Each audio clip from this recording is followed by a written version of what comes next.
जय Hind my dear students. कैसे हो आप? आई होप कि आप हेल्दी हो, हैप्पी हो और अपने एग्जामिनेशन की तैयारी में जोरों शोरों से लगे हुए हो। मैं कुमार सर आप सभी को मिशन सिलेक्शन अड्डा के इस यूट्यूब चैनल पे मोस्ट वेलकम करता हूं। जैसे कि आप थंबनेल पे देखे होंगे कि बिहार जीविका भर्ती 2025 का आज लास्ट डेट है, यानी कि 18 अगस्त 2025 लास्ट डेट है। आप में से जो भी स्टूडेंट्स फॉर्म फिलअप कर लिए हो वो तैयारी में जुड़ जाएं, और जो अभी भी फॉर्म फिलअप ना किए हो वो तैयारी में जुड़ने से पहले फॉर्म फिलअप कर ले। आप लोग के मन में बहुत सारा डाउट हो रहा होगा। कई बच्चे हैं जो मैसेज कर रहे हैं कि सर मेरा जो एनसीएल है या कास्ट सर्टिफिकेट है, डोमिसाइल है, वो पुराना वाला है, ब्लॉक वाला है, क्या वो हम दे दिए तो मेरा फॉर्म रिजेक्ट तो नहीं होगा? कई स्टूडेंट तो ये पूछ रहे हैं सर कौन सा पोस्ट देना उचित रहेगा। फॉर्म फिलअप कर लिए फिर भी उनके मन में कंफ्यूजन है। कई स्टूडेंट कह रहे हैं सर 2 पोस्ट के लिए हम भर दिए, वो सही रहेगा कि नहीं रहेगा, निगेटिव मार्किंग है या नहीं है। कई स्टूडेंट कहते हैं कि सर हम उतना पढ़ते लिखते नहीं है, या मेरी वाइफ फॉर्म फिलअप की है, वो कौन सा पोस्ट के लिए करें। तो ये तमाम तरह के जो मन में डाउट हो रहा वो आज इस वीडियो में क्लियर करेंगे। तब वीडियो को लास्ट तक देखिएगा और इस चैनल को सब्सक्राइब कर लीजिए, लाइक कर दीजिए वीडियो को और सब्सक्राइब कर लीजिए, आगामी आने वाला वीडियोस आप तक तुरंत ही पहुंच पाए और आपको इंफॉर्मेशन से मिस ना हो पाए। ठीक, तो चलिए सबसे पहले एक कंफ्यूजन जो आप लोग के मन में रहता है बार बार, ये डाउट कि सर ये जो बिहार जीविका वाला जो फॉर्म आया हुआ है, क्या ये जो आपका गवर्नमेंट है या कई बच्चों का ऐसा कहना है कि सर गवर्नमेंट जॉब है या प्राइवेट जॉब है। सुनिए, ना ये गवर्नमेंट है ना ये प्राइवेट है, ये कॉन्ट्रैक्ट बेसिस जॉब है। 11 मंथ का कॉन्ट्रैक्ट होता है, लेकिन आप ध्यान रखें कि एक बार जॉब हो जाने पर ये कॉन्ट्रैक्ट से निकाला नहीं जाता, ये आपका 60 साल तक उम्र तक ये जॉब निश्चित सुनिश्चित हो जाता है। ये आप कभी भी नहीं रखिएगा कि 11 महीना के बाद हमें जॉब से निकाल दिया जाएगा। पहले कन्फ्यूजन। दूसरा, आप लोग के मन में ये डाउट उठ रहा, आप लोग यहाँ पे पढ़े भी स्पष्ट रूप से दिया हुआ है, जब आप 18 नंबर पे जाइएगा, जो रूल्स नंबर 18 दिया हुआ है 18 नंबर, उस पर आप जाइए तो स्पष्ट रूप से यहाँ दिया हुआ है। फिर भी कंफ्यूजन कई लोगों का हो रहा है। क्या? देखिए ये वाला कंफ्यूजन, कास्ट और category certificate only for SC ST BC EBC और EWS दिव्यांग FF, इसके लिए लगेगा caste certificate. Applicable only to Bihar state category, जो केवल बिहार से है ना, उनके लिए ये चीज योग्य है, उनके लिए जरूरत है।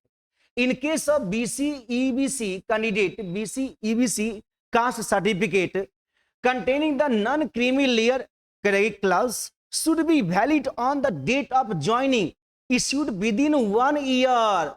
आप स्पष्ट यहां देख रहे हैं कि पिछले 1 साल का ही होना चाहिए, 1 साल से पुराना का नहीं चलेगा। 1 साल पुराना वाला, जो जिनको डाउट था कि मैं पुराना वाला दे दिए सर हम क्या होगा, तो आपका फॉर्म हम 100% कहते हैं और सही कहते हैं, फॉर्म रिजेक्ट हो जाएगा। ऐसे नहीं कि कई लोग देखते हैं यूट्यूब पर, बस आपको खुश करने के लिए आपकी बातों को हाँ में हाँ मिला देते हैं। कई बच्चे करें सर फॉर्म का डेट बढ़ेगा, तो कई लोग कहते हैं हाँ बढ़ेगा। सर्वर डाउन है, मानते हैं सर्वर डाउन है, लेकिन मे भी 20% ये संभावना है कि फॉर्म का डेट बढ़ेगा और 80% संभावना है कि फॉर्म का डेट नहीं बढ़ेगा। जो चीज समझिए, अच्छा समझिए और उचित समझिए और सच्चा समझिए। ठीक।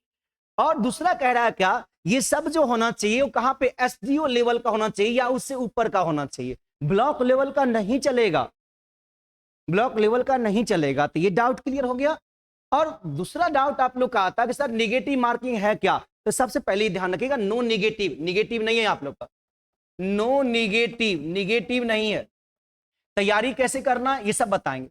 कौन सा पोस्ट के लिए सबसे ज्यादा उचित रहेगा पहले ये बता देते हैं। चलिए देखिए, पोस्ट का जो सैलरी था पिछले क्लास में भी बताए थे, आप लोग को लोग जानते भी होंगे कि ब्लॉक प्रोजेक्ट मैनेजर के लिए जो सैलरी होता है वो 36,101 होता है, और लाइवलीहुड स्पेशलिस्ट के लिए होता है 32,458, और एरिया कोऑर्डिनेटर के लिए होता है 22,662, और अकाउंटेंट जो होता है डिस्ट्रिक्ट ब्लॉक लेवल का उसका होता है 22,662, मतलब सेम इसका कह सकते हैं। और office assistant district block level का होता है उसका होता है 15,990, और कम्युनिटी कोऑर्डिनेट का होता है वही 15,990 और ब्लॉक आईटी एग्जीक्यूटिव का होता है 22,662, यानी कि सबसे कम का होगा तो 15,990 का और सबसे ज्यादा का होगा तो यहाँ 36,101 का होगा। ओके, अब आइए सब डिफरेंट टाइप के दिए गए और डिफरेंट टाइप के क्वालिफिकेशन भी है इसके लिए। यहां से देखिए, ये कंफ्यूजन बहुत आप लोग के मन में हो रहा है, सर हम किस फॉर्म से, कम मेहनत में हमको ज्यादा बेहतर नंबर आ जाए, नौकरी मिल जाए, कौन सा पोस्ट के लिए भरें, बहुत सारे लड़के लड़कियों के दिमाग में चीज चलते आ रहा। आइए समझिए यहां से कि पहले ये जो आपका पोस्ट है इसको थोड़ा सा बड़ा कर देते हैं, दिखेगा आप लोग को जल्दी से, समझिए इसको अच्छा से। देखिए सबसे पहले जो ये है ब्लॉक प्रोजेक्ट मैनेजर, जिसका सैलरी बताएं 36,101, ये जो है वो एनी स्ट्रीम ग्रेजुएशन लेवल का है। ये क्या है, ग्रेजुएट लेवल का है, ये ग्रेजुएट लेवल का है। इसमें सीट जो है टोटल 73 है और इसमें टाइपिंग नहीं है, टाइपिंग नहीं है। दूसरा लाइवलीहुड स्पेशलिस्ट जो है जिसका सैलरी है 32,000, उसमें आपका 235 सीट्स है और ये पीजी लेवल का है, पीजी डिप्लोमा जो किए उनके लेवल का। तो जो पीजी किए हैं वो तो 100% इसी भरिएगा, क्योंकि ग्रेजुएशन वाला में ज्यादा जो ना यहाँ पे नंबर ऑफ कैंडिडेट रहेंगे, तो पीजी वाले इसी में फिलअप करिएगा जो पीजी किए हुए हैं। और जो ग्रेजुएशन किए हैं तो उनके लिए क्या होगा, और जो बीकॉम किए कॉमर्स के लिए क्या होगा बता रहे हैं। ध्यान दीजिए, यहाँ से कम्युनिटी कोऑर्डिनेट के लिए इसमें सबसे ज्यादा जो लड़की लोग है वो सबसे ज्यादा इसी में फॉर्म फिलअप करें। इसका सैलरी 15,990 है और इसमें सीट सबसे ज्यादा 11,077, सबसे ज्यादा अगर फॉर्म गिरा तो यहीं से गिरा 11,177 जो सबसे ज्यादा सीट है। और इसका जो सैलरी है 15,990। इसमें फीमेल के लिए जो दिया हुआ है क्वालिफिकेशन वो इंटरमीडिएट है, सबसे ज्यादा फॉर्म फीमेल के लिए यहीं से गिरा है। और लड़की लोग को भी कहा जाता है जब ज्यादा फॉर्म यहीं से भरेगा, ब्लॉक लेवल का है, घर के अगल बगल में नौकरी होगा। आइए जो लड़के लोग के लिए सबसे ज्यादा अगर आपको उचित अगर देखा जाए तो ध्यान दीजिए, ये तो टेक्निकल वाला के लिए होता है, तो जो टेक्निकल किए हुए हैं बीटेक बीसीए बीएससी आईटी किए हुए उन सब के लिए ये उचित रहता है। लड़के लोग के लिए सबसे ज्यादा अगर अच्छा है पोस्ट तो वो है कौन सा, ये एरिया कोऑर्डिनेटर। एरिया कोऑर्डिनेटर, इसमें कोई टाइपिंग नहीं है।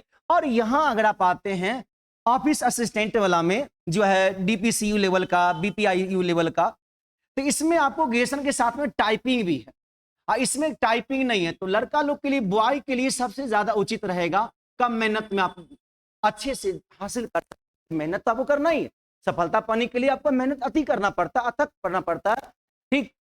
तो लेकिन आपके लिए सुटेबल रहेगा एरिया कोऑर्डिनेटर का, लड़की के लिए सुटेबल रहेगा कम्युनिटी कोऑर्डिनेटर का। ओके, अब जो सिलेबस है, सबसे पहले कि फॉर्म फिलअप कर लियो तो सिलेबस पर एकदम लग जाइए, जम के लग जाइए सिलेबस पर। सिलेबस यही रहने वाला है, बस एक केवल आपको सारे पोजीशन के लिए ब्लॉक आईटी एग्जीक्यूटिव को छोड़कर बाकी सभी के लिए यही सिलेबस है। ये सिलेबस को लेकर के आप थोड़ा सा जिक्र कर देते हैं और क्लास कर देंगे मिशन सिलेक्शन अड्डा यूट्यूब प्लेटफॉर्म पे, आप लोग इसको सब्सक्राइब कर लीजिएगा। आइए सिलेबस देख लीजिए। सिलेबस में आप जानते हैं कि क्वेश्चन रहने वाला कितना, 70 क्वेश्चन और नंबर कितना रहेगा 70। टाइम कितना मिलेगा 80 मिनट, टाइम 80 मिनट, क्वेश्चन 70। इसका 50% कहा कि यूआर के लिए और बाकी ईडब्ल्यूएस के लिए, बीसी ईबीसी के लिए 45%, एससी एसटी के लिए 50%। लेकिन ध्यान देगा सेफ जोन में बच्चा, सेफ जोन में आप तब रहिएगा जब आपका मार्क्स आएगा 70% प्लस में। 70% से ज्यादा मार्क्स रहेगा तभी आप सेफ में है। ये मत सोचिएगा 50% ले आएंगे तो पास, और ये कम से कम कट ऑफ दिया गया है, कम से कम आप इतना पे आने के बाद आप पास माने जाएंगे। लेकिन जो कट मैन होता है वो 75% से ऊपर पे ही जाता है। तैयारी करने के लिए सिलेबस बहुत आसान, एकदम स्पष्ट कर दिया गया कि अवार्ड एंड ऑनर से आपको national international number of items 3 रहेगा पर आइटम 3, यानी कि 3 क्वेश्चन रहेगा, एक एक नंबर का देगा, 3 नंबर रहेगा। तो ये फिक्स है कि 3 क्वेश्चन यहां से आएगा, रट्टा मार लीजिए। आजकल तो लुसेंट स्पीडी और घटना चक्र पर के ही पास कर जाता है। आप लोग के मन में ये मन आता है सर बहुत बड़ा हार्ड सिलेबस है, कैसे होगा क्या होगा, कुछ नहीं होगा। नॉर्मल मैथमेटिक्स है, मैथमेटिक्स क्लास चलेगा इस यूट्यूब प्लेटफॉर्म पे, देखिएगा। रीजनिंग और नॉर्मल टाइप क्वेश्चन है, 2 से 3 क्लास सर पढ़ा देंगे, बहुत हो गया, क्वेश्चन सब बन जाएगा इजी लेवल का। और सिंपल से आप ये समझिएगा कि लुसेंट स्पीडी और घटना चक्र पढ़ने वाला बच्चा अच्छा नंबर ले आएगा। इधर उधर ज्यादा नहीं ध्यान रखना, बस काम करना, अपना बेस पर ध्यान देना और बेस पर पढ़ाई अच्छा से करिए। 1.5 से 2 महीना का समय मिलेगा। फालतू का इधर उधर वीडियो ना देखिए। अब कोई कह रहा है कि एग्जाम डेट आ गया, कोई कह रहा है कि ऐसा करोगे, ये क्या हो रहा, ये सब मत करिए। पढ़ाई में एकदम जुड़ जाइए, अच्छे से लग जाइए। ओके, अब इसके बाद कोई और डाउट है आप लोग का? कोई और डाउट किन्हीं का होगा तो कमेंट में जरूर करिएगा। ये सब तो बाकी बता ही दिए हैं क्या क्या है, कहाँ कहाँ है। इसके अलावा अगर और किसी का डाउट है, एग्जाम होने को है आप लोग को अक्टूबर में। अक्टूबर कह सकते हैं कि लास्ट में या नवंबर में एग्जाम होगा। अभी एग्जाम का कोई अभी अता पता नहीं है, ठीक। और सर्वर डाउन चल रहा है, जिस हिसाब से लगेगा कि मे भी 20% संभावना है कि फॉर्म का डेट बढ़ेगा तो हम इस पर एक वीडियो जरूर बना देंगे, ठीक। और भी कोई तरह का मन में डाउट रहेगा तो आप वीडियो कमेंट में जरूर बताइएगा। चैनल को सब्सक्राइब कर लीजिए, लाइक कर दीजिए और अपने फ्रेंड्स में रेडी मेकर शेयर कर दीजिएगा, ठीक। ये मेरा नया चैनल है, आप लोग का सपोर्ट रहे तो हर एक एग्जाम का तैयारी एकदम बहुत ही अच्छी तरीके से, सटीक तरीके से कराया जाएगा। चलिए तो फिर मिलते हैं आगे नेक्स्ट वीडियो में, तब तक के लिए थैंक्स, जय हिंद।